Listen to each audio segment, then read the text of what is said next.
By the end of the 1980s, Princess Diana and Prince Charles led separate lives. He spent much of his time with Camilla Parker Bowles. She had recently ended a 3-year love affair with Army officer James Hewitt. Only a handful of people knew about the breakdown of the royal marriage. For years they had kept it secret, but details would soon appear in newspapers, shaking the royal family to the core. It has turned out to be an annus horribilis. Diana was a single woman in all but name. Her days were filled with royal duties, usually separate from her husband.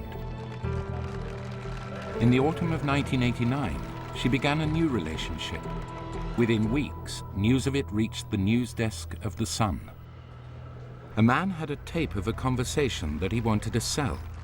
The deputy editor arranged to meet him in a station car park. He came and sat in our car, we put the cassette in and listened to it, almost mesmerised for 20 minutes or so. It's just so difficult, so complicated. It makes my life real torture. To my view, it was clearly her. We had no idea who the man was, and the content was absolutely explosive. Sad and full of empty. I thought, bloody hell, what have I done for this fucking family? Eventually, we managed to pin down that the man who was constantly referred to as James on the tape was James Gilby.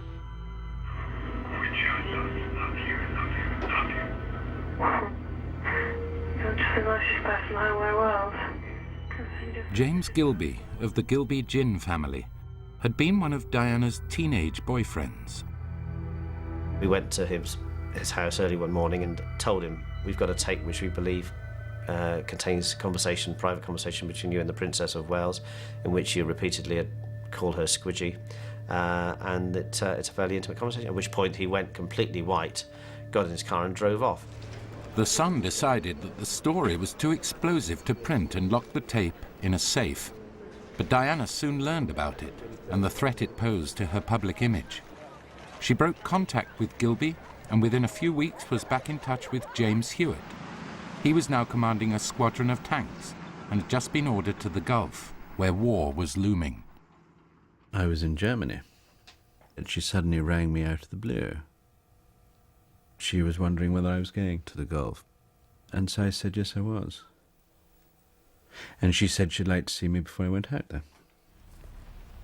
So I went and saw her at Highgrove, and I stayed the night there. So we took up really where we left off, without an if and a but. And then this amazing affair was rekindled, really. Diana also re-established contact with James Hewitt's family. I hadn't seen him for several months, and as he was coming back to be at Highgrove with Diana, she said, well, let's have Mother up. And we had a wonderful weekend. It was so nice to be with them. And the boys appeared in their pyjamas and their dressing gowns, and William actually brought supper in on the tray for us. The Hewitts discovered that Diana had made a big decision. I know that Diana did not want to be Queen of England. I will never be Queen. She was quite determined. She wanted to get out of the marriage. So for that reason alone, she had no desire to be Queen. She didn't want the artificialness of what she seemed would be inevitable were she to become Queen. I think she wanted to remain herself. Diana began to plan an end to her marriage. Her first step concerned money. I was introduced to Princess Diana in 1990 by one of her close friends who I'd done very well for financially. And she said she wanted me to look after her financial affairs. She wanted to leave the royal family. She wanted to leave their advisors. She wanted to set up on her own. She was thinking of possibly remarrying, moving abroad, maybe having a couple of children. She wanted to have a new life. when I went to the desert. The affair was conducted with veracity, if you like. The nature of the veracity was the amount of correspondence and depth of feeling that was being transferred between us. She wrote to me every day I was out there, sometimes twice a day. James Hewitt's letters were sent to Diana via his mother. On one occasion, she I don't know why, there'd probably been a hold-up with the mail. I think she probably hadn't heard for a couple of days. And she rang me, and I said, yes, I said, letters came this morning. Oh, please, will you read it to me? Will you read them to me? I said, I can't do that. I can't. They're your letters. Please, please, please. She pleaded with me to read these letters, and so I duly opened them and read them to her. And she was happy, and she said, now, please, will you post them today? I said, of course I will. Back in London, Diana's correspondence caused concern. A senior member of the royal household spoke to her about it. He told this programme, I said to her that it wasn't a good idea to write letters to James Hewitt. She got upset and cross. Diana visited the Hewitt family home in Devon. Sometimes, if she couldn't stand the stress anymore, she would leap into a car, sometimes accompanied by her sons, or either one or the other, and she would drive down just for the day, and obviously it helped. She sent me bottles of whiskey and hampers from Fortnum and Mason, which was well received and shared amongst my men. And she sent out a parcel of Playboy magazines. They were hugely appreciated. Throughout this period, whatever her private anxieties, Diana kept up appearances. On a trip to a hospital in Nottingham, she bumped into the family of Dean Woodward, who was in a coma. Dean's mum said, well, my son's in intensive care, and Diana said, do you mind if I come in? And Dean's mum says, no, not at all. And yeah, you say, I was in a state of shock anyway myself. When she walked in, I was like, oh my God. How can you feel? Why would somebody like that come to see somebody like me, come to see Joe Public? Soon after Dean Woodward recovered consciousness, he got a surprise. The receptionist came out and she said, Dean, there's a phone call for you. I said, who is it? She said, it's Diane. And I've got a sister, Diane. And I said, oh, tell her I'm having my dinner to call back later. She went away, come back. She said, oh, she can't call back. So I went in, stopped my dinner, went and spoke on the phone. And then I said, oh, hello, my duck, because I had a tracheotomy, I could talk then. And then she said, do you know who you're talking to? I said, yeah, Diane. And she said, no, you're talking to Princess Diana from Kensington Palace. Unbelievable. In February 1991, James Hewitt led 15 British tanks into battle. For his courage under fire, he was mentioned in dispatches. He was also mentioned in the News of the World. The first I knew about it was, somebody handing it to me and saying, look at this. And I said, oh my goodness. These were the first details of Diana's love life to be printed in a national newspaper, although the paper only hinted at the extent of her relationship with Hewitt. I used the army phone to ring her up. She said, don't worry. I said, don't worry. I mean, it's easier said than done. As soon as I got back, I went and saw her, went and stayed. And we didn't really sort of speak too much about it. There was too much else to catch up on. After the News of the World scoop, Hewitt's every step was dogged by reporters. Privacy with Diana was impossible. Publicity killed the relationship. It was impossible to carry on as we had been in that environment. I tried to contact her, and then, As soon as I realised my calls weren't being returned, I knew, I'd been there before, so it was plain to see. Diana now faced the risk that 2 damaging stories about her could be printed. More details of her affair with Hewitt and the tape of her conversation with James Gilby. She set out to tell the world a different story and put her version of her marriage on the record first. She planned it, but she wanted to look as if she was the goodie and the royal family were the baddies. To tell the world her story, Diana turned to a journalist she'd been on friendly terms with for years. I vividly remember the first time Diana and Andrew Morton met. It was at a cocktail party, I think in Spain or somewhere like that. And Diana immediately seemed to be interested in him. She was toying with his tie and making comments about what a bright pattern it was. From then on, Andrew always wore loudly patterned ties. At these receptions, it was all lively, joshing and very friendly. But it gave her an excuse to get close to him. She picked up his tie and pulled him towards her, and we were all standing back, amazed, gobsmacked. And the press officer, who was standing nearby, said, "God, I think I'll have to get a bucket of water and throw over them." In 1991, Andrew Morton wrote detailed stories about Diana's marriage. They included strong hints about Charles and Camilla and were unusually well sourced. For the first time, Diana had a voice, and trust was beginning to be built up between myself, Diana's circle, and, obliquely, Diana herself. Morton had grown friendly with one of Diana's closest advisors, Dr. James Colthurst. In the spring of 1991, Colthurst invited Morton to join him for breakfast. Over a plate of bacon and eggs in a transport cafe in North Ruislip in North London, well away from prying eyes, we just chatted about Diana's life.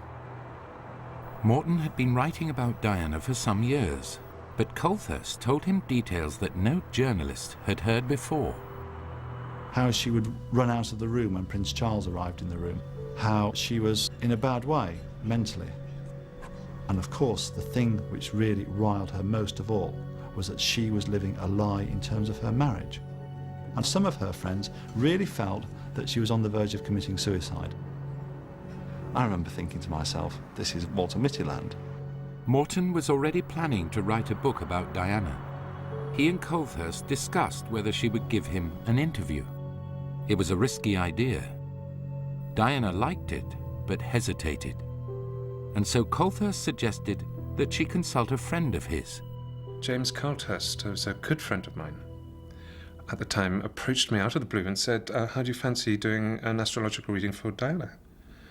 And I looked at him and I thought, you're winding me up, aren't you? But no, he meant it.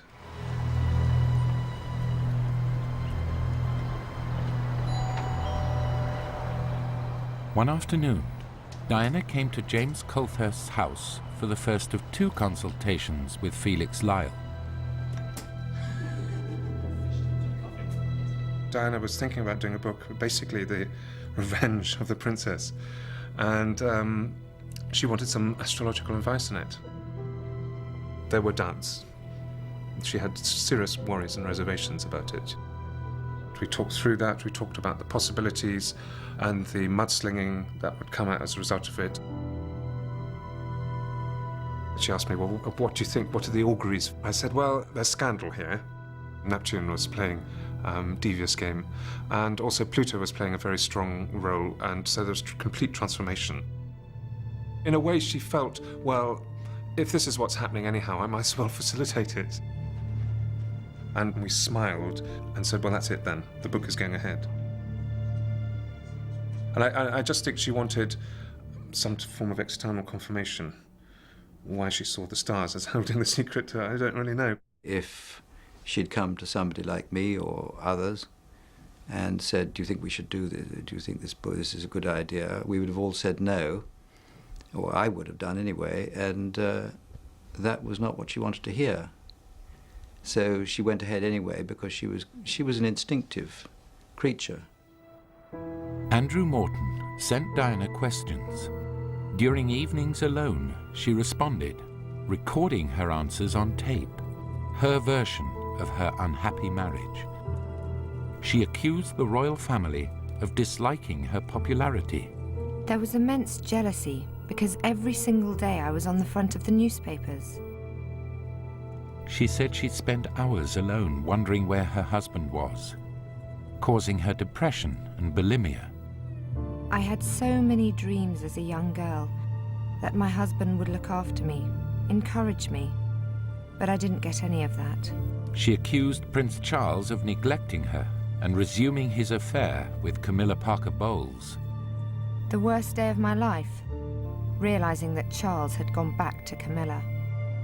No royal writer had ever been handed such material, an attack on the character of the future king direct from his future queen.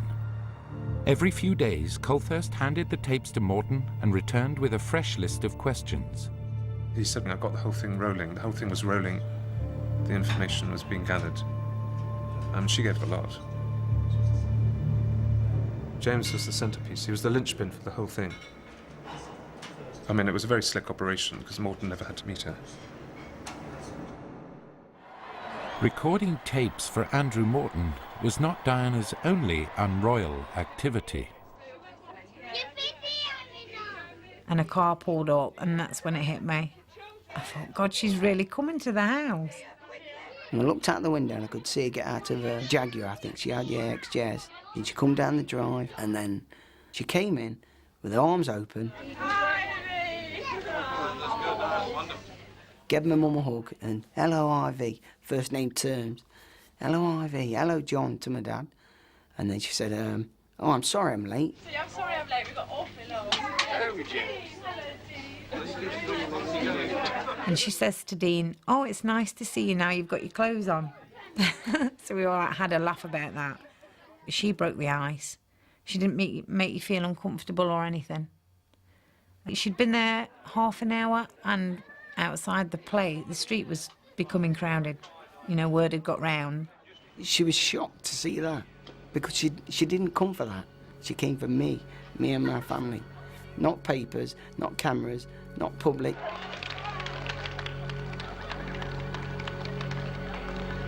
I wasn't interested in the royals, but ever since Princess Diana did what she did for me and my family, I've not been a royalist, but I've definitely closed #1 Diana-ist if there was a Diana-ist. Definitely.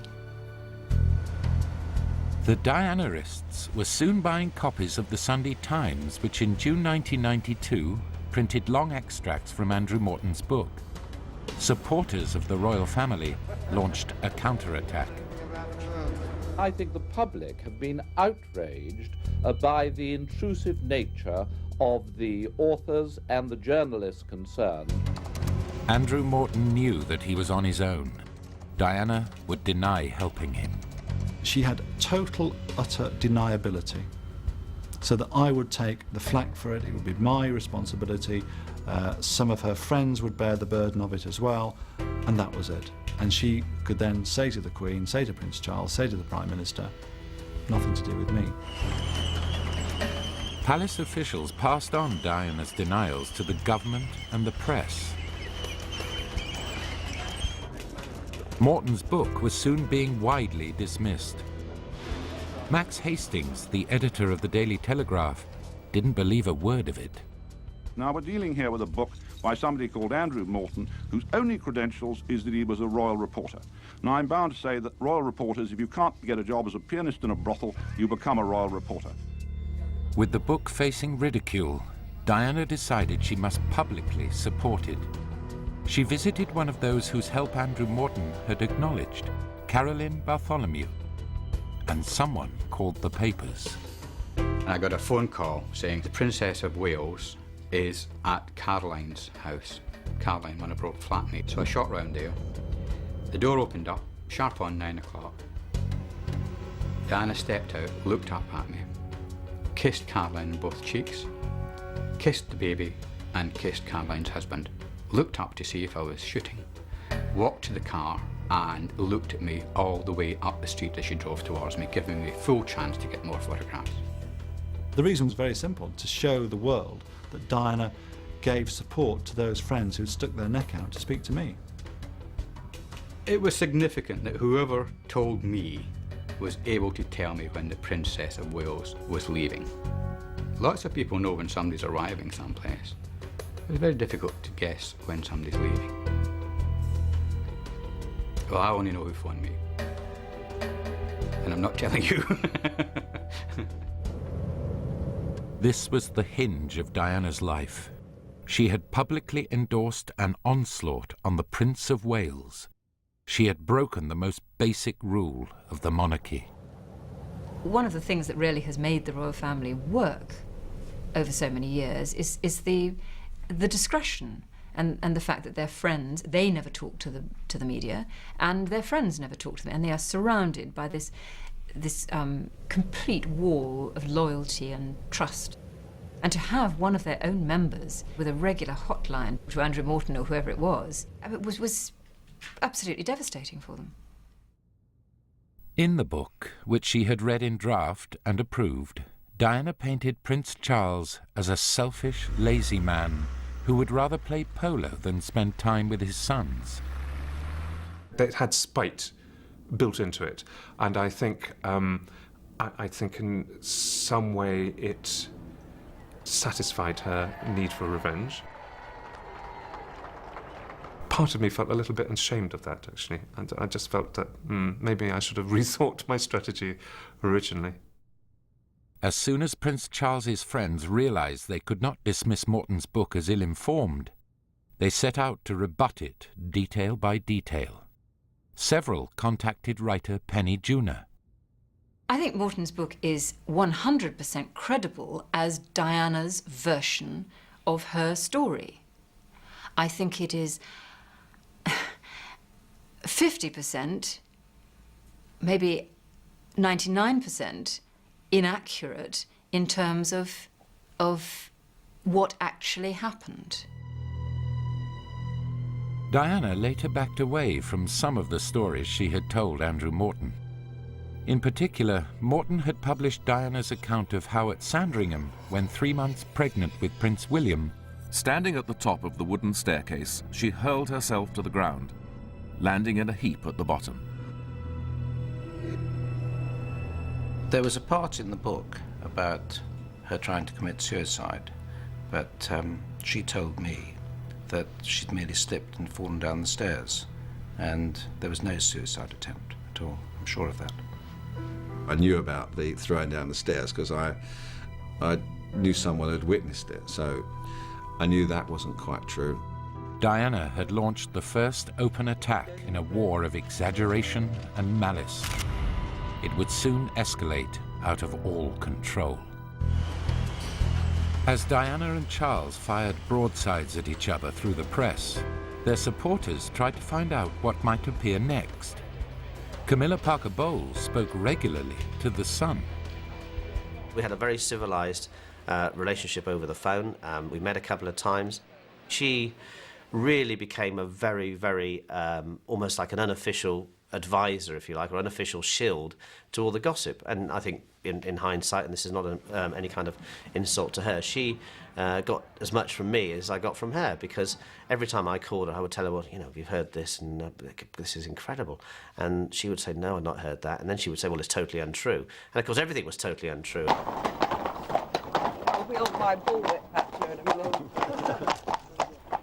They were very aware of the rumours that the media had hold of, and really what newspapers were contemplating publishing about the marriage.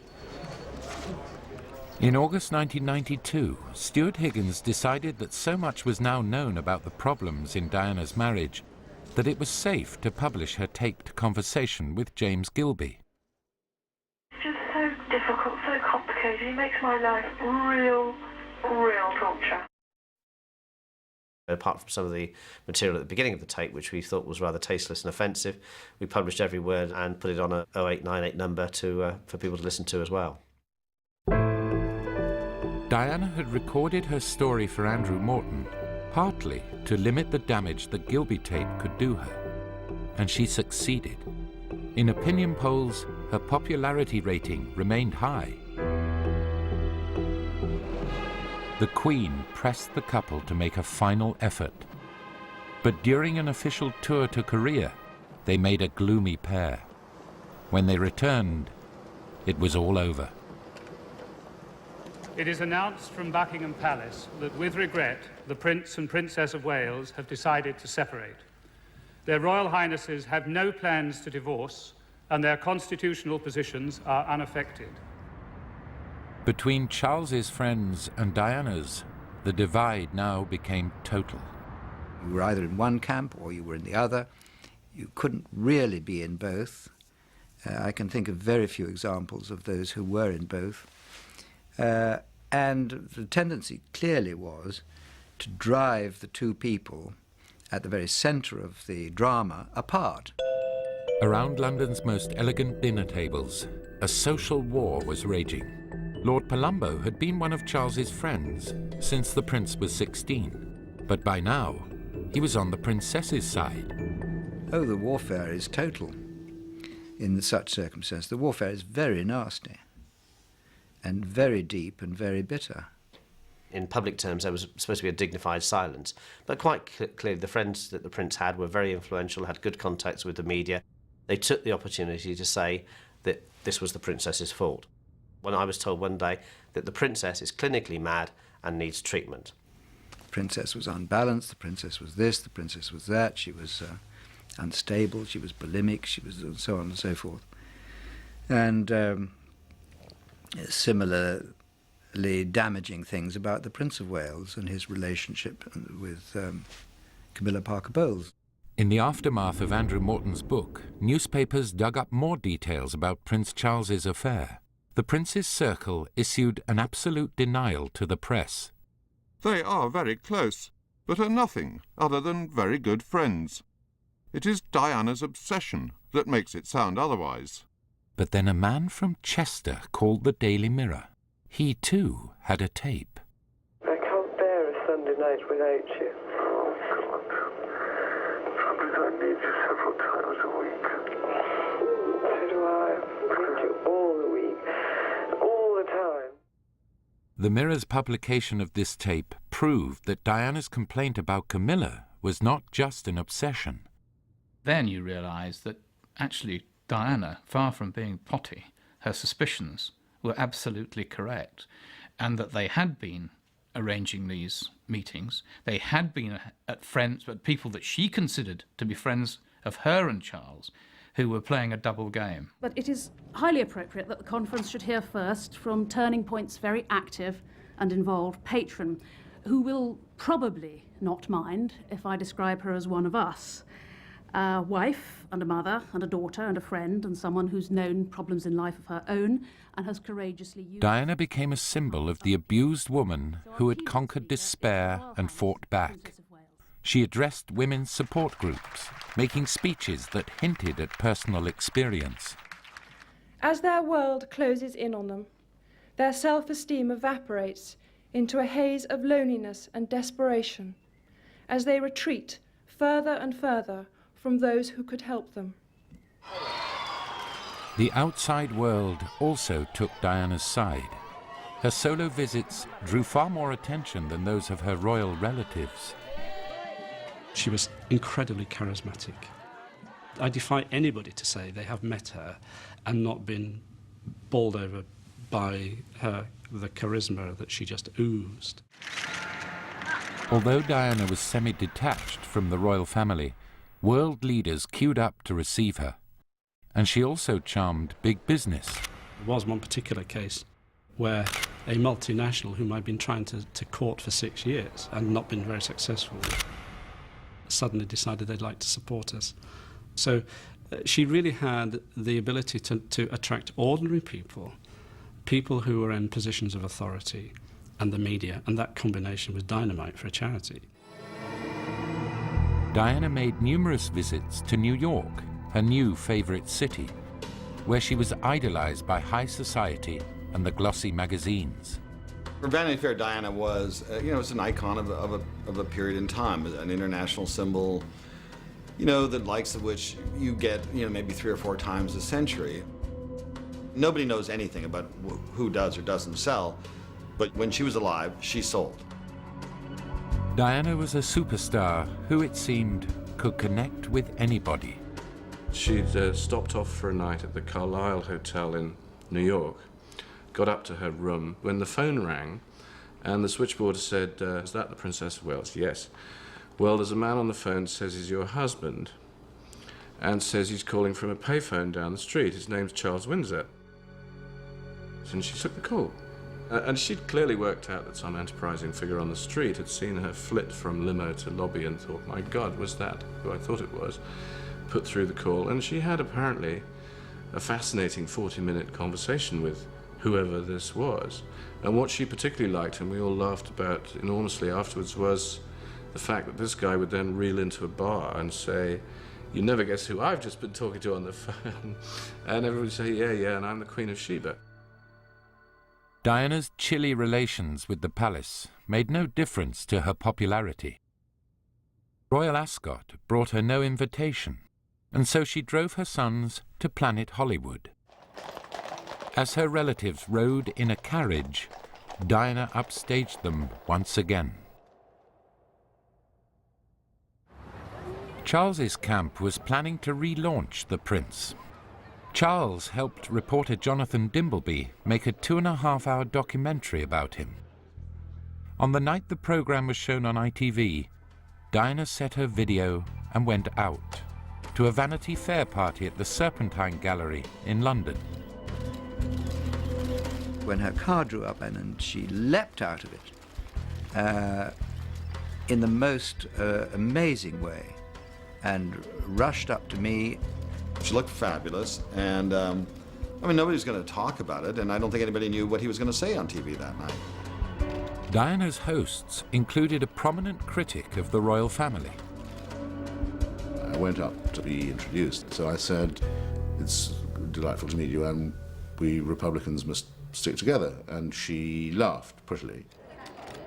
When large men closed in on me and said, what on earth do you mean by that? And I said, well, she's done more to bring about a republic by apparently not trying than I ever have by trying, and I felt it was only fair to compliment her on it. She seemed to get the joke anyway. She was the life and soul of the party, wearing this fabulous dress, which everybody noticed. But it has occurred to me since that what she was thinking was, if I do this right, my ghastly hubby's interview with Dimbleby will not be on page 1 tomorrow, but I will be. Di knocks 'em dead at Serpentine Bash, a kind of headline. Diana returned to her video recorder to discover that in front of 14 million viewers, Prince Charles had admitted his affair with Camilla Parker Bowles. Mrs. Parker Bowles is a great friend of mine, and she has been a friend for a very long time, and along with a lot of other friends, and will continue to be a friend for a very long time. Did you try to be faithful and honourable to your wife? Yes. Until it became irretrievably broken down. Us both having tried. Charles's admission further damaged his popularity. Diana was still winning the War of the Waleses, but her husband's allies were about to launch a counterattack. As a confident, stylish princess was conquering the globe, in London, Prince Charles's friends and allies were describing her quite differently. They spoke in particular to two sympathetic writers, Penny Junor and Jonathan Dimbleby. Dimbleby, one of Britain's most respected television reporters, was now working on a book about Prince Charles, a book with impeccable sources, Charles's closest friends.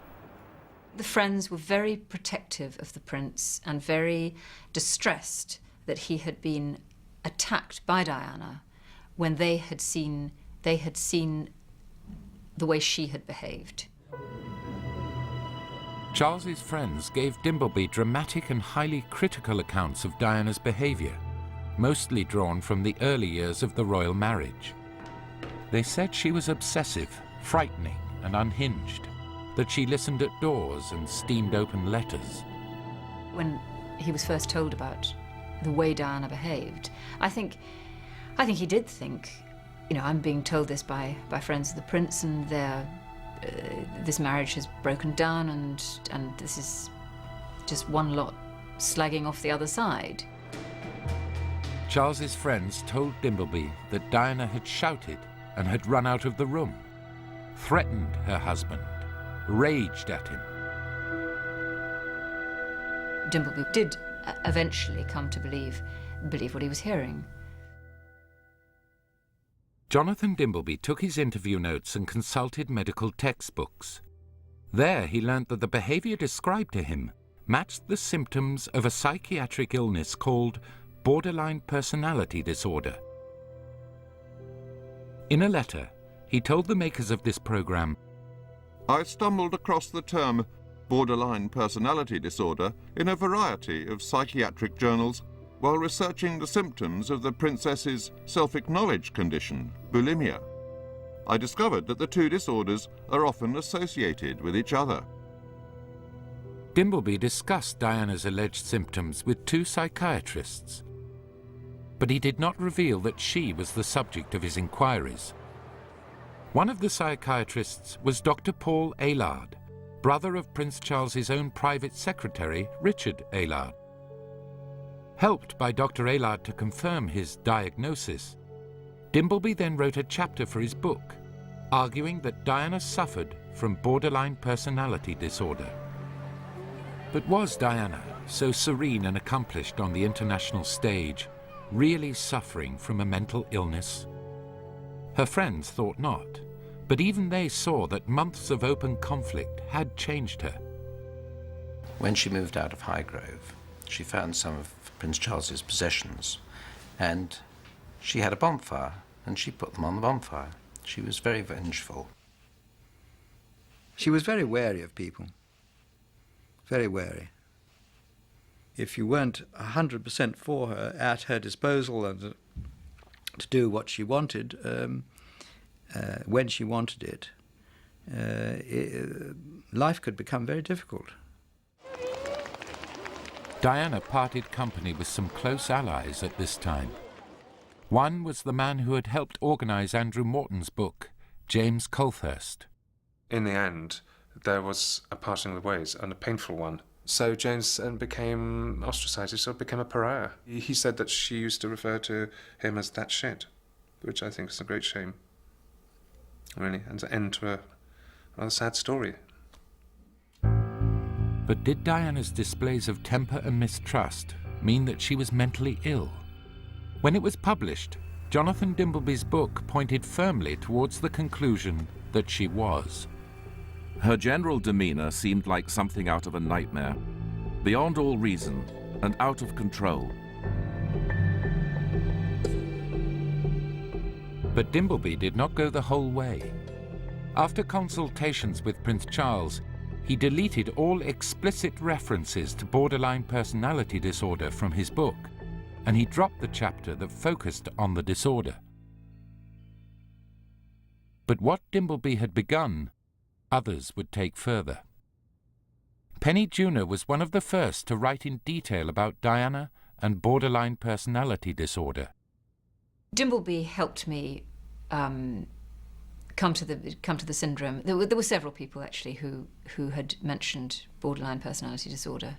Dimbleby was one of them, and when I then researched the subject further, I mean, I discovered that actually it was absolutely spot on for the kind of behaviour that Diana exhibited. A psychiatrist and friend of Diana thinks otherwise. In my 32 years as a consultant psychiatrist, I've treated many patients with borderline personality disorder, and it's a very serious, lifelong, pervasive condition.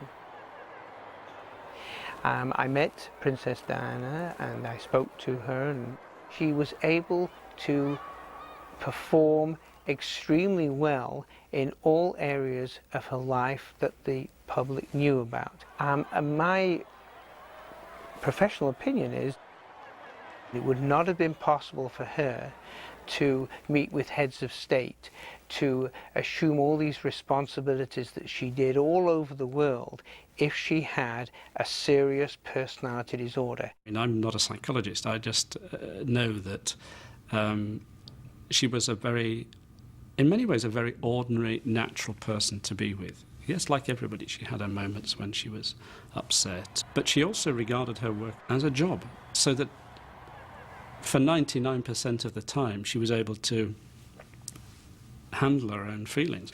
I think she learned to handle herself. And if you're going against the nasty boys, you've got to learn how to handle yourself. But I remember a kind, gentle, sympathetic, loving person who was changed by the position she found herself in. You only have to say somebody's unbalanced or mentally unstable, and it's a dreadful thing to say, because even if it's not true, it sticks. Another series of newspaper stories added to Diana's problems. James Hewitt had told his story to the writer of a bestseller called Princess in Love. Hewitt had been paid. Yes, I was paid for an interview. I regret that very much.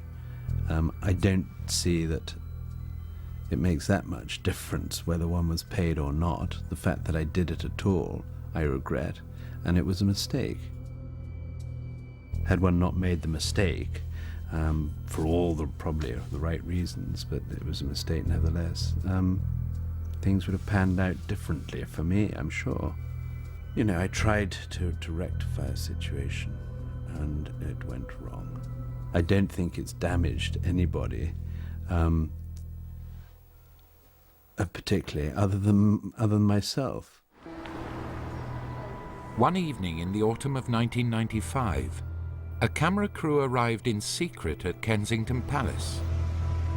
For months, the papers had been filled with damaging stories about Diana's love life and her state of mind.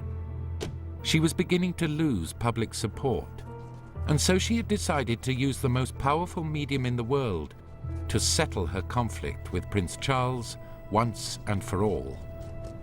She won't go quietly, that's the problem. I'll fight till the end, because I believe that I have a role to fulfill. And I've got 2 children to bring up.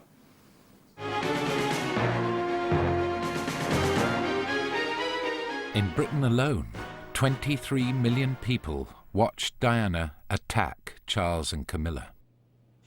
Do you think Mrs. Parker Bowles was a factor in the breakdown of your marriage? Well, there were 3 of us in this marriage, so it was a bit crowded. Diana also responded to her critics. In the previous months, newspapers had reported that she had made obsessive phone calls to a married art dealer. There were also a series of telephone calls which allegedly were made by you to a Mr. Oliver Hoare. Did you make what were described as nuisance phone calls? I was reputed to have made 300 telephone calls in a very short space of time, which, bearing my lifestyle at that time, made me a very busy lady. No, I didn't. But that again was a huge move to discredit me, and very nearly did me in, the injustice of it. Diana told me that she made probably 300 or 400 telephone calls to Oliver Hoare. She made them from phone boxes, from different addresses. She wore disguises to go to the phone boxes. She wore gloves, and she really covered her tracks. But she did make the phone calls. If he didn't answer the phone, she normally put the phone down. Had you made any of those calls at all? I used to, yes, I had rung up, yes. Once, twice, 3 times? I don't know, but it was a period of 6 to 9 months. A few times, but certainly not an obsessive manner, no. She was actually worried that she might be arrested and charged with making nuisance calls. The most devastating moment of Diana's interview came when she talked about her husband's future. Do you think he would wish to be king? There was always conflict on that subject with him when we discussed it. And I understood that conflict because it's a very demanding role, being Prince of Wales. but is equally more demanding role being king. And being Prince of Wales produces more freedom now, and being king would be a little bit more suffocating. And because I know the character, I would think that the top job, as I call it, would bring enormous limitations to him. And I don't know whether he could adapt to that. It gave ammunition to those people who opposed her unnecessarily. It made the situation irretrievable. Good evening. So the Princess of Wales does not... Newsnight had gathered together a group to discuss Diana's interview immediately after it was broadcast. She was represented by Anthony Holden and Charles by Government Minister Nicholas Soames, one of his closest friends. I think we were all in our different ways thinking, well, she's not going to say anything very interesting. Did your relationship go beyond a close friendship? Yes, it did. Yes. Now, wait a minute, did she just admit adultery with Hewitt? Yes, I adored him. Yes, I was in love with him. But I was very let down. My God, and this programme, for us as for everybody, moved into a different stratosphere. And when she came up with, well, I want to be Queen of Hearts, I want to be Queen of People's Hearts, Nicky Soames, by this time getting very indignant, said, "I bet you wrote that, Holden." And sure, he let rip. It really is the sort of advanced stages of paranoia. So she's made it all up. She's paranoid. I've simply an idea, but it seems to me like the advanced stages of paranoia. Seeing him and hearing him say this publicly, I felt was a pretty important development. There he was going out on a limb on behalf of his prince. It seemed to me that this was the end game. Never. And I'm sure that those people who were advising the Prince of Wales said, I told you so. That's what she's all about. After 2 years of gossip and exaggeration, this was the last straw. For Diana and Charles, divorce was now inevitable. The princess talked to me on occasion about what might have been, and that prompted me to feel, perhaps wrongly, that there was some hope. But unfortunately, that wasn't the case. The two camps had become so entrenched and so deeply divided, and the feeling so bitter, that it was not possible to find any common ground. In March 1995, Diana enjoyed a long weekend in the French capital. We were staying in Paris, and Prince William and Prince Harry were there as well. And miraculously, we remained unobserved for 2 days, during which we had a wonderful time, because we were able to wander about completely incognito, go up the Eiffel Tower, do all the tourist things that, you know, everybody does.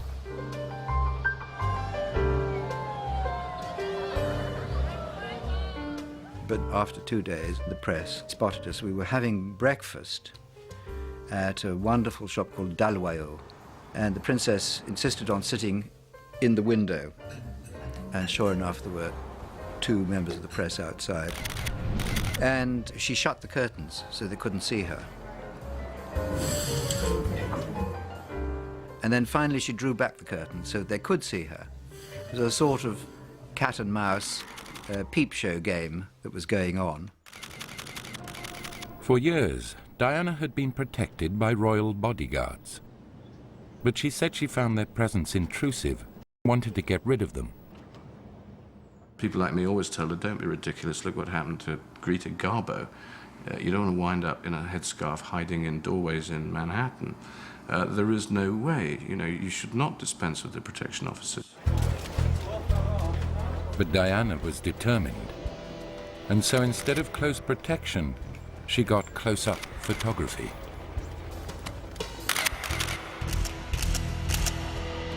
It did get more aggressive for her, because there was no one to say, stand back, boys. And there was no one with that little hint of authority in her voice to make sure that if you didn't stand back, you were going to have your collar filled. My God, the prices of the pictures was going through the roof. If Princess Diana is going to be photographed getting a bargain ticket, what else can we get? So suddenly, sitting on the Princess Diana's tail for 24 hours a day, 7 days a week, became very much worth it. There was one photographer in particular who used to really speak to the princess in the most appalling way. He talked about her as the loon, meaning she was crazy. The photographer who coined the phrase was Mark Saunders. As an in-joke, you would say, is it a loony lunch? Which would mean, what's the situation? Is it all clear today, or is she in a bad mood? And if the answer was, yep, it's Looney Tunes, that meant keep a low profile. It was genuinely a term of endearment, a laugh, an in-joke. She got into a taxi and put her head down between her legs. And one of the Spanish photographers said, why don't you put your head up and start acting like a fucking princess? And I myself, as a photographer, was there, was part of that. And that's certainly not something I would look back on with any sort of pride.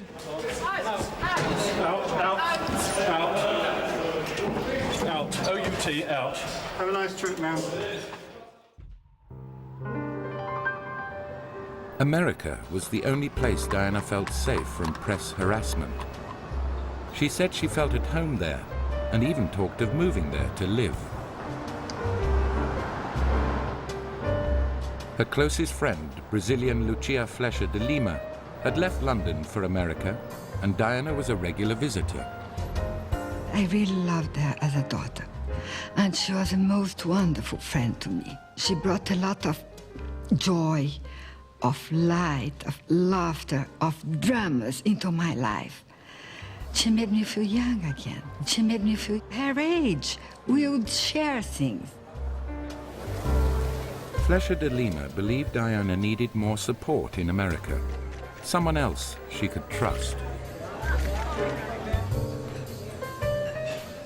Over a series of lunches, Lucia auditioned a potential confidant for the princess. Over a period of about 9 months, Lucia told me quite a few controversial things that people could have sold to the tabloids and all sorts of things, and I think they tested me. Discretion and reliability were the main qualities put to the test. After that, Lucia called me up one day and said, would I consent to being the friend of the Princess of Wales? And I said to her I was deeply, deeply honoured, and that I would never let her down, and that I would be a loyal and terrific friend and always be there for her. And she said, Lana, we know an awful lot about you, and Diana will be so delighted. Fashion designer and businesswoman Lana Marks, with her Hollywood and White House connections, moved in the same circles as Diana. And above all, she was completely trustworthy. I would bring her for lunch, and we had a great variety of conversations. Some of them were very serious, and others were just two girlfriends having been to a charity event the night before and chatting about who was wearing what and who said what to who, and just a load of fun. Back in London, while visiting a friend, a patient at the Brompton Hospital, Diana met his surgeon, Hasnat Khan. He had left his native Pakistan to study under Britain's leading heart specialist. Diana told me that Hasnat Khan was a wonderful gentleman who came into her life when she was most vulnerable and needing somebody who could give her security, who could help her through this very difficult time when she was breaking up with Prince Charles. The doctor hated publicity, and Diana went to great lengths to keep their relationship a secret. She used to wear disguises, she used to wear wigs, and they went out all over the country. She went out to Ronnie Scott's club with Hasnat Khan, wearing a wig. She wasn't detected. Some newspapers learned about Diana's secret life, but they didn't get the full story. There was one particular occasion where she gave an exclusive to the Sunday papers to say that she'd been visiting patients at the Brompton Hospital. In fact, she hadn't spent the whole evening at the Brompton Hospital. She'd spent some of it at Hesner Khan's flat. And she told me, whatever happened, please don't say anything about it. So when I was asked about it, I said that, no, as far as I know, she'd spent the whole time at the Brompton Hospital.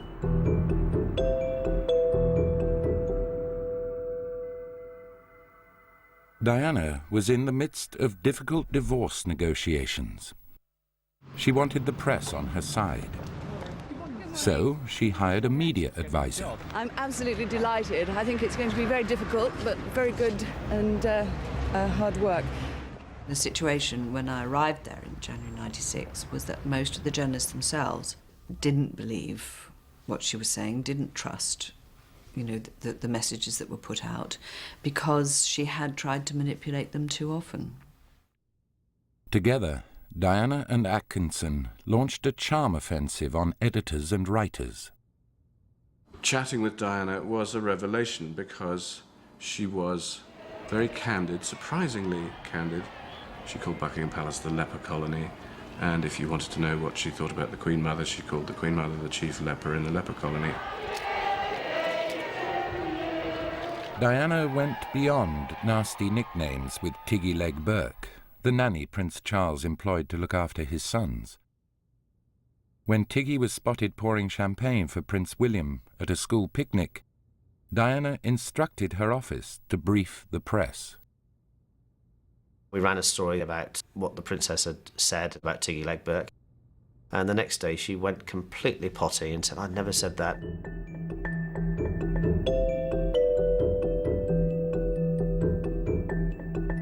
Her aides rang up, and they had clearly been told by the princess, "Get on the phone there and give that Higgins bloke a bollocking now." And they were in the invidious position of having to say, that is totally untrue. The princess can't understand why you wrote that. You know, you've met her, you've seen her, and all that stuff.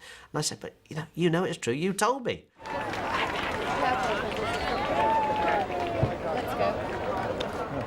3 months into the job, I realised that it was not perhaps as easy as I thought it was going to be. My client was far more mercurial than I had thought. Diana's work with AIDS sufferers had established her reputation as a humanitarian.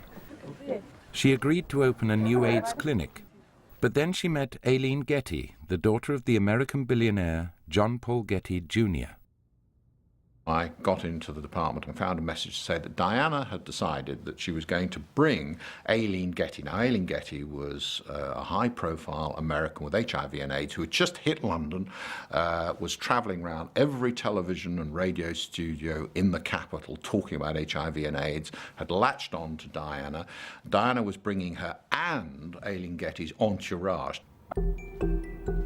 She, through meetings with Aileen Getty, was persuaded that this was a huge opportunity to broaden the objective, to draw attention to women and AIDS.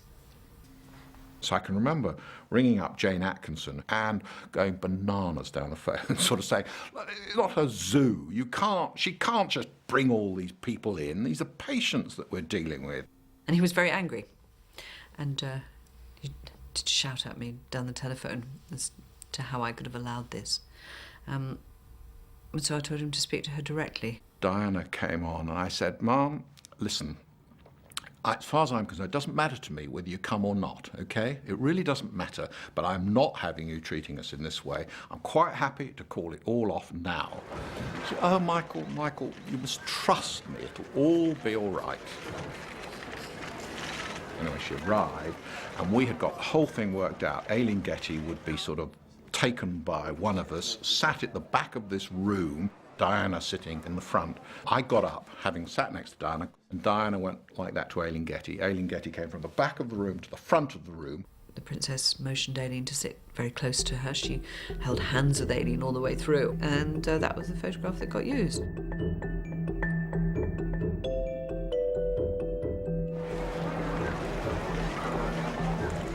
This was Diana's last appearance for the charity. She had lost the trust of Britain's leading AIDS specialist.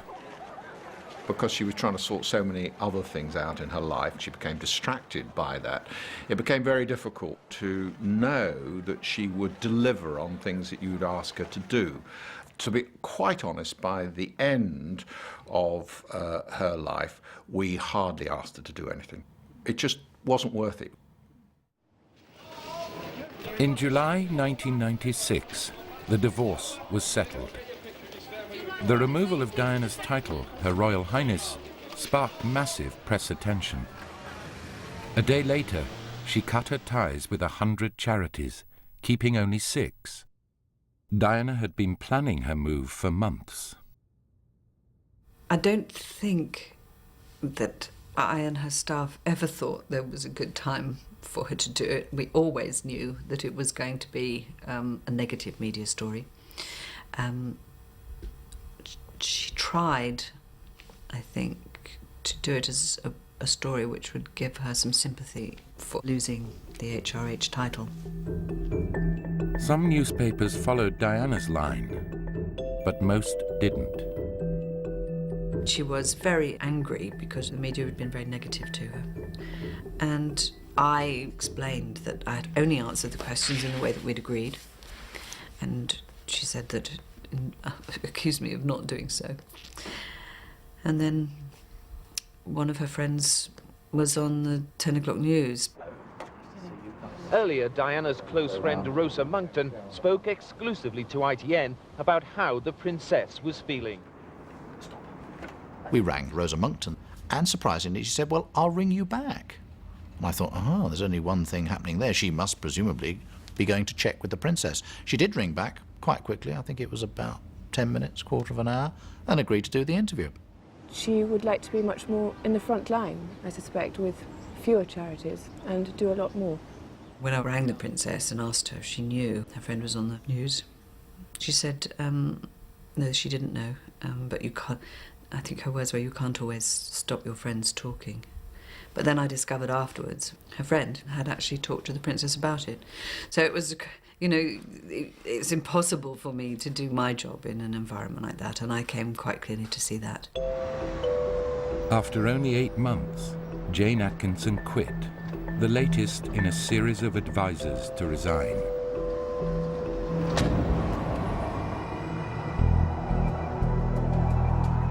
In the face of difficulties at home, Diana increasingly turned away from Britain, both for her personal and her public life. She was a fixture on the American charity scene, where her presence guaranteed flattering press coverage and huge donations. New York society turned out to attend a dinner at which the princess was to receive the Humanitarian of the Year award. There were any number of celebrities in this town who actually had offered to up their donations. I mean, there's one gentleman who offered to up his donation from, he used to buy a $10,000 table at our dinner, and asked if he could donate $50,000, but the caveat was that he had to sit next to the princess on the dais, which we declined, actually. The evening wore on, and Dr. Kissinger gave the princess her award, and what she talked about was not herself or the organization, but what it meant to be a volunteer. I think of the parents who this very night are standing around a hospital bed, not knowing if their child will wake in the morning. And a woman actually who was sitting in the audience somewhat near me, much to my dismay, actually yelled out to her, "Where are your children, Diana?" At that moment, a hush came over the crowd, and she simply looked to the back of the room and said, At school. And proceeded on with the rest of her speech, for which she got a standing ovation. Diana's grace under pressure was one reason she was such a solid gold fundraiser. In a jaded world, you're always looking for somebody that's just trying to go out and make a difference. Our average dinner probably averaged $1.2 million. That night, our dinner was $2.2 million. And we've never come close to it since, nor do I expect to. Diana could generate charities an extra $1 million an evening. But she wanted more, an official role. She approached the Prime Minister, John Major. Diana wanted to be an ambassador for the United Kingdom. She invited John Major to discuss it with him, and he agreed it would be a good idea. Shortly after their discussion, Diana attended a meeting of Centrepoint, a charity for the homeless, to make a speech. She had a huge goggle factor. You know, people wanted to see her, and that in itself meant that she could head up an organisation like Centrepoint. I'm appalled at the dangers young people face on the streets and how vulnerable they are to exploitation. Diana shared the platform with an opposition MP, the Shadow Home Secretary, Jack Straw. She found herself at the centre of a political storm. It became a huge furore. It was talked about in the Houses of Parliament, and, you know, Centrepoint's name was... We'd politicised the royal family, apparently, by actually getting her to talk about youth homelessness. Well, over now to our political editor, Michael Brunson. Michael, is there some anxiety that she's something of a loose cannon? There's a great division tonight among Tory MPs and among some Labour MPs too, and Liberal Democrats as well, about exactly how the Princess is going to go forward from this point onwards. Just 2 days before, the Queen had discussed Diana's ambassadorial role with John Major. He had to get permission from the royal family, and they blocked it. And I was there on the morning that she got a fax saying that unfortunately she couldn't be an ambassador for the United Kingdom. And she was absolutely furious. She was really, really cross. She started screaming and said, "I can't understand why they treat me like this." But Diana would not be thwarted. When she learned the Red Cross was conducting a worldwide campaign to ban landmines, she asked if she could visit Angola, the most mined country in the world. She did call me to say, what should she wear? I have to say I found that highly amusing, as even my wife wouldn't ask that question of me, but I told her what I was going to wear. I mean, chino trousers and an open neck shirt, and that the staff with me would be wearing the same kind of thing, because we were going into some pretty dirty, some pretty awful places. The welcoming party included experienced war reporters. I was very cynical about Diana, and I thought the trip was important because I'd worked a lot as a correspondent covering the issue of landmines in Mozambique and Angola, which her trip was meant to highlight. But I just saw it as a big publicity stunt, another chance for her to be photographed in front of victims looking beautiful. It's an enormous privilege for me to be invited here to Angola in order to assist the Red Cross in its campaign to ban once and for all anti-personal landmines. Diana's call for a worldwide ban upset a member of the British government. Once again, she found herself at the centre of a political row. Ma'am, the government minister's home has said you're a loose cannon by supporting this campaign. Do you have any reaction to that? Well, Jenny, I'm only trying to highlight a problem that's going on all around the world. That's all. Her reaction was really one of astonishment. I mean, why is this being said? Why are people wanting to do this? What do I have to do? So that was... Oh, I might really make you burst into tears now. Don't worry. Who said I'm a loose cannon?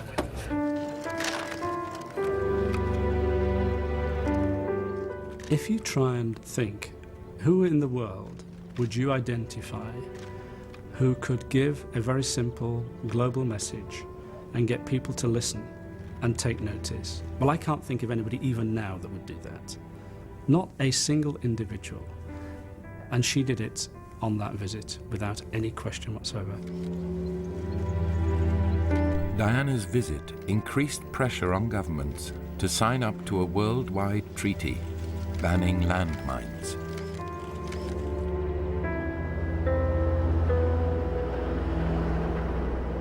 Angola's probably one of the few places she could go to, and people really had no idea who she was.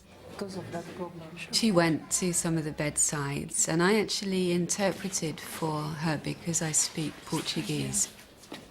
What's happened here?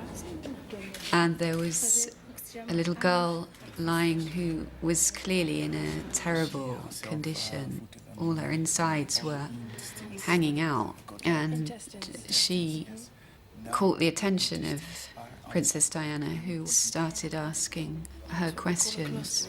Yeah, that's right. So that's why presumably she's lost the weight that she has. She's lost the weight because she can't take in nutrition. I think that's enough. She eats, but... After she'd moved on, I stayed and just asked the girl a few more questions. And she said to me, "Who is that?" And I said, "She's a princess from England, from far away." And she said to me, "Is she an angel?" And I found that really moving. This little girl probably died a few hours after that. I know she died. And it somehow seemed nice that that was the last thing that she saw, was this beautiful lady that she thought was an angel. She had this kind of aura about her, which I've only seen really, I would say, with Nelson Mandela. She somehow managed to transmit to them this feeling of really caring what had happened. It didn't seem cynical at all once you were actually there with her. I was very impressed. It changed my view of her. In May 1997, Diana arrived in Pakistan. Her trip was ostensibly to visit the cancer hospital run by her friend, Imran Khan, and his British wife, Jemima.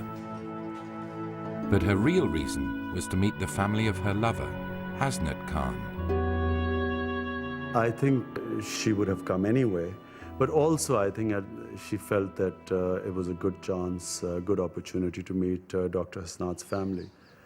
She'd been involved with him for 2 years, and Princess Diana wanted to marry him. And she really, she had decided that he was the man.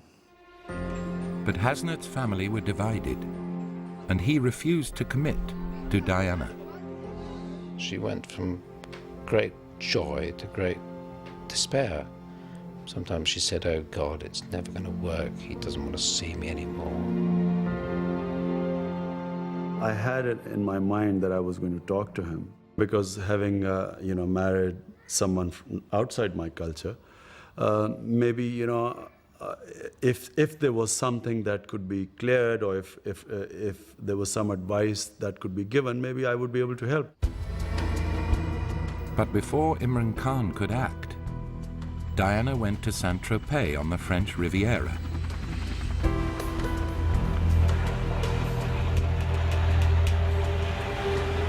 She'd been invited to the home of the Egyptian businessman and owner of Harrods department store, Mohammed Al-Fayed. He had been refused a British passport and claimed he'd bribed several British politicians. Diana arrived on the 11th of July, followed a day later by the press. We were all together in the same place, all lined up like a photo call, just like at the Cannes Festival. And in front of us, a performance would begin every day at about the same time, at about 11 o'clock. Diana jumping in the water, diving, jet skiing, in a swimming costume, not hiding herself, right in front of us. Well, the whole thing was just extraordinary, I can tell you. I'd never seen anything like it. She came over to our boat determined to have a say. I remember she saying, "No photographs, no photographs." And she said, first things, "How long are you going to be here?" And told her, and she said, I don't want to live abroad like my boys want me to. And I thought, oh God, we're going to drive this woman away. And then she did an amazing thing. She went to the edge of the jetty, did a most beautiful dive into the sea, and swam around, laughing, and as though she was having a wonderful time. It was one of the most bizarre things. Diana's show for the cameras coincided with the 50th birthday party of Camilla Parker Bowles. Camilla Parker Bowles heading for her birthday celebrations at Prince Charles's Highgrove home. A party going on now at which there'll be no attempt to keep secret the loving relationship between Charles and Camilla. Diana told me at the time that she was really hurting about this. It did affect her. I think it has more to do with her hurting inside and showing that she was having a good time. That same day, Al-Fayed summoned his son to join the princess. Dodi Al-Fayed was a 42-year-old part-time Hollywood film producer. The photographers mistook him for a bodyguard. In Saint-Tropez, one restaurant owner welcomed the group. Il a dit tout le monde est parti, sauf Diana. He told me everyone left apart from Diana and her bodyguard. They left 5 or 10 minutes later. They left holding hands, climbed into the car and drove off. I said, with her bodyguard? He said, well, yes, with her bodyguard. After all, she's a grown woman, and if she wants to go out with her bodyguard, then she can do as she likes. Diana returned home to a watershed meeting with Hasnat Khan. Diana told me that her relationship with Hasnat Khan was not going to go any further. And she said, I can't just sit home at Kensington Palace, Lana, and watch the four walls. I'm a young person. I need to get out. At the end of July, Diana went back to the Mediterranean. Only this time she was on her own with Dodi Al-Fayed. Here was a gentleman who was giving her a very good time. He was attentive. She was having a lovely summer in beautiful circumstances in the south of France. Dodi Al-Fayed was simply a rebound situation. Calculated, I suppose, to upset Hasnat Khan, the person she'd been seeing. I think it was simply a summer fling. 4 days into the cruise, this photograph was taken. Someone close to the princess had called a top celebrity photographer, Jason Fraser, and told him where and with whom she would be. After 2 years of dodging the press with Hasnat Khan, this was one relationship Diana made no attempt to hide.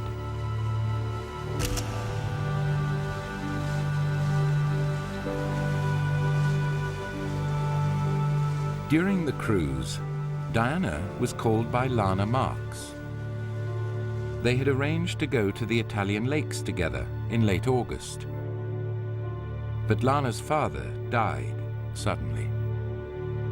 I called Diana and told her of my very sad news and that unfortunately I wouldn't be able to go away on vacation with her.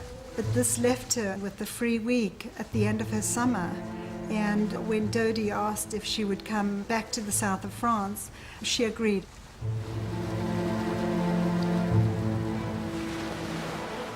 As Diana and Dodi cruised around the Mediterranean, Jason Fraser was once again tipped off about their whereabouts. Only this time, the calls came from Diana herself. She asked him, "Are you getting this? What did you get just now? Why are the pictures so grainy?" Diana also called her friends and gave them different accounts of the relationship. Diana told me she was very happy with Dodi Fayed. I think she felt that she might have found a new family, and that's something that she always missed, family life. I think she could have got married, and it could have been the fairy tale ending that she wanted.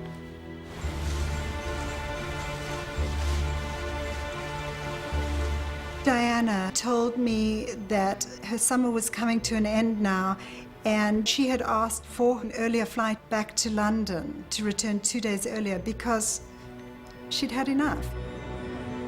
But Dodi persuaded Diana to stay on, and on the 30th of August, they flew to Paris.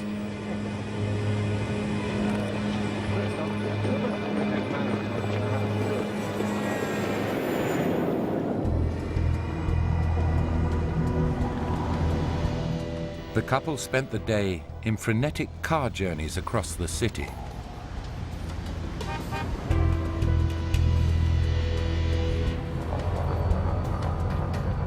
The word was out that the princess was around. That was the most aggressive sort of paparazzi we'd seen throughout the whole of the summer. Dodi arranged a romantic night out. But the photographers laid siege to his Paris flat, and Dodi kept changing his plans.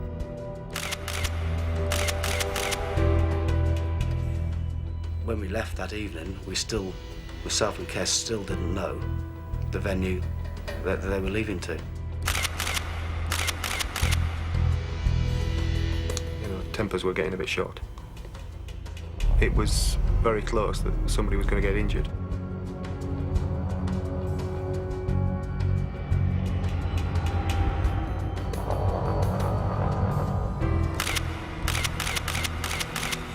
The couple finally decided to dine at the Ritz Hotel, owned by Dodi's father. The pressure was growing because of the number of paparazzi around. Dodi was angry and the princess was shaken up about the whole thing, I think. She was crying, and I think because she was upset was the main reason why Dodi flashed up at us. He said, how the fuck did you let this fiasco happen? And I didn't lose my temper, but I told him in the strongest terms that it wouldn't have happened if he'd have told us where we were going. Dodi brought in a new driver, the hotel's deputy head of security, Henri Paul. Dodi planned that they would slip out the back of the hotel unnoticed. We'd gone to the back and there was a very happy atmosphere there. We were laughing and joking. We walked out on Henri Paul, went to the driver's side and changed seats with the person who brought the vehicle around. According to the subsequent French investigation, Henri Paul was drunk.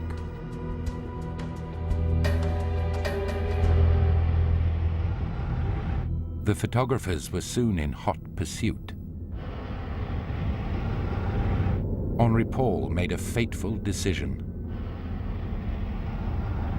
He avoided the direct route to Dodi's flat. Instead, he accelerated along the riverside and left the photographers behind. He raced into the Alma tunnel and lost control. At midnight, the car slammed into a concrete pillar.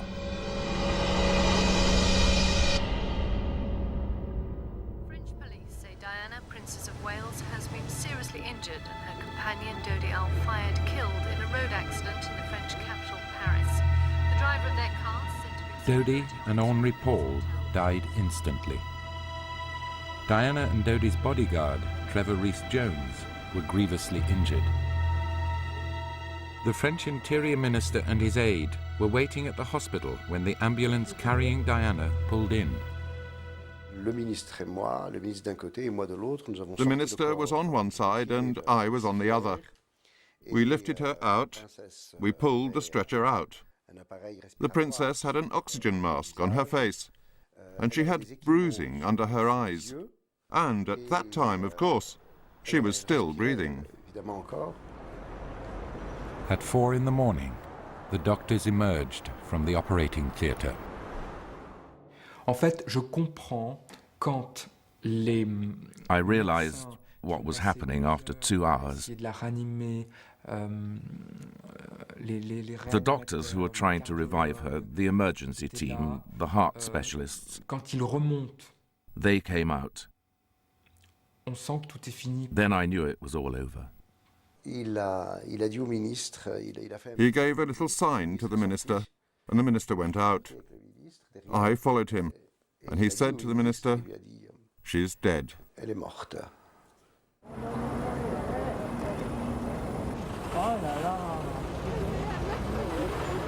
We watched the news coming up. It seemed to strike everybody connected with it. I had photographers too stunned to speak on the phone. I had a little girl come in. I'd phoned someone and got a girl to come in and help me on the desk.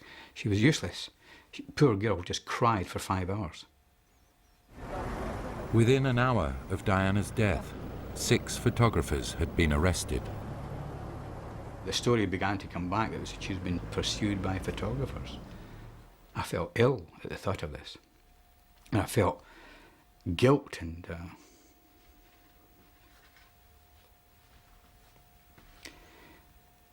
sadness. At Balmoral, the royal family were thrown into turmoil. I was told by 2 sources, one royal, one ministerial, that there was a tremendous breakdown between the Charles camp and the Queen's camp. The Queen did not want Diana's body to go to any royal palace, royal chapel. She wanted it left at an undertaker's.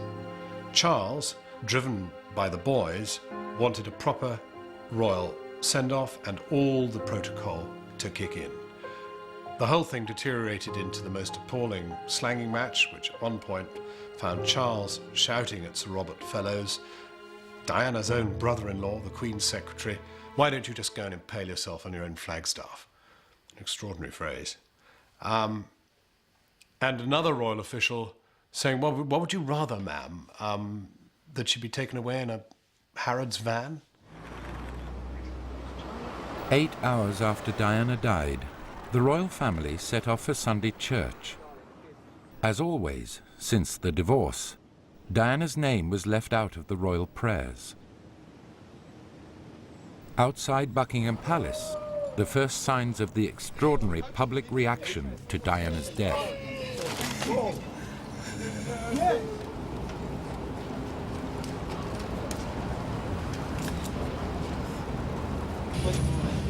As Prince Charles left for Paris, the Queen was still refusing her former daughter-in-law all royal privileges.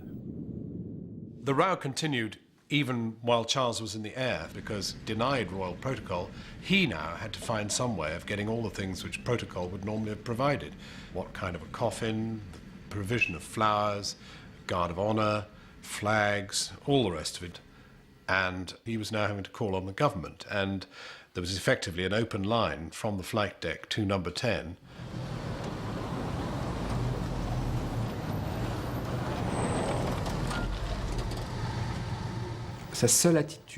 The only thing that mattered to him from start to finish was concern for the Princess of Wales. Little details. We couldn't find one of her earrings, and he kept saying, "No, she can't go without her second earring." Little things like that. You could tell he was really, really distraught, completely shattered.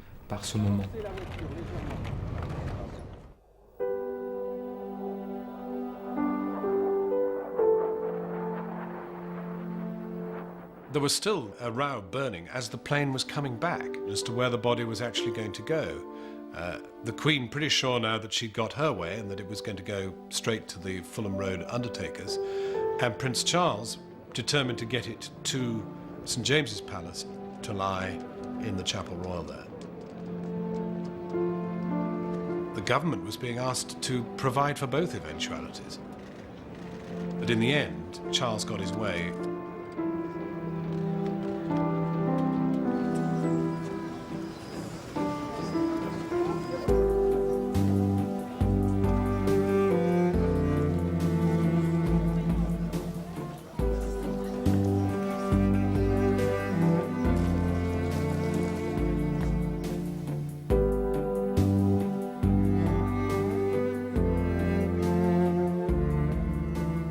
In the streets around the palaces, anger was building against the royal family. Many blamed them for expelling Diana.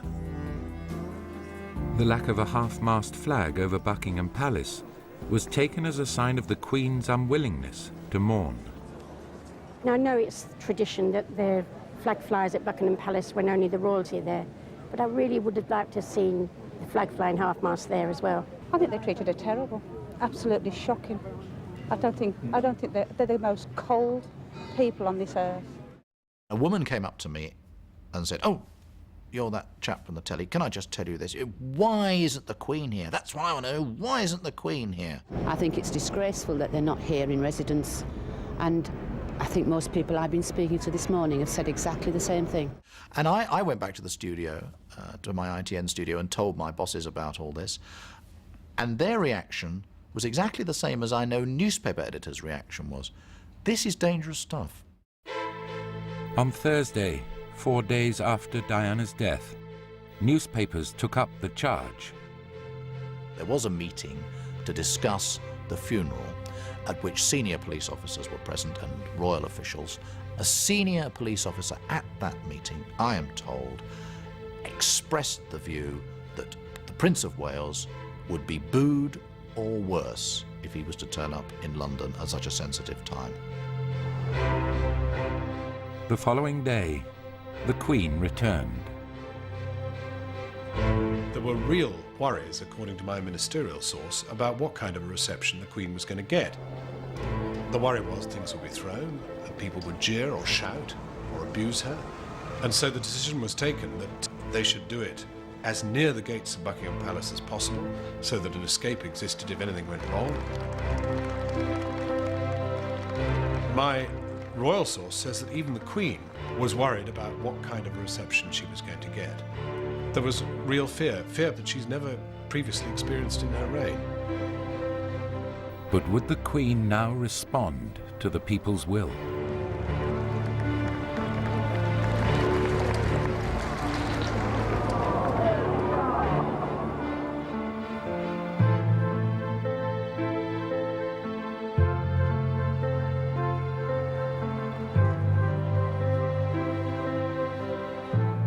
First, I want to pay tribute to Diana myself.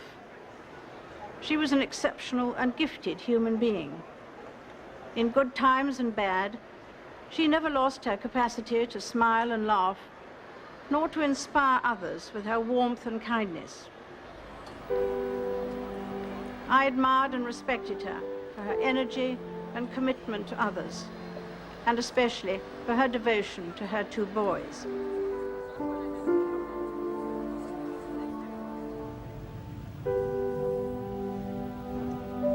As the day of the funeral dawned, more than 1 million people lined the route. I'm picking my way through these crowds and bumping into this friend of mine who I'd not seen for a good few months, and always thought he was a bit of an anti-royalist, really. Certainly his position was, well, you know, take it or leave it, and, you know, what's it to me kind of thing. And there he was, with his mother, with a tent, you know, on the pavement, kipping out, and I'm like, you know, what are you doing here? And he just said, well, you know, we had to come. And I thought to myself, she probably would have liked that. That would have made her smile.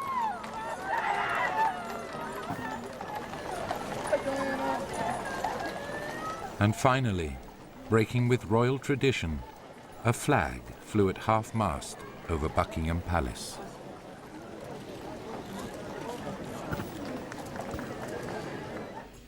All over the world, she was a symbol of selfless humanity. A very British girl who transcended nationality. Someone with a natural nobility who was classless, and who proved in the last year that she needed no royal title to continue to generate her particular brand of magic.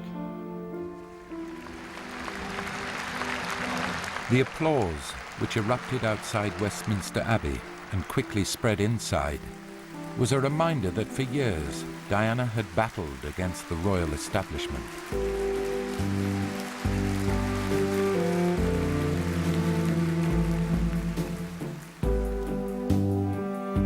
She had at times been vindictive and erratic, but millions worldwide mourned Diana for her compassion and her courage, qualities which in a short but dazzling life she had so often displayed at their best.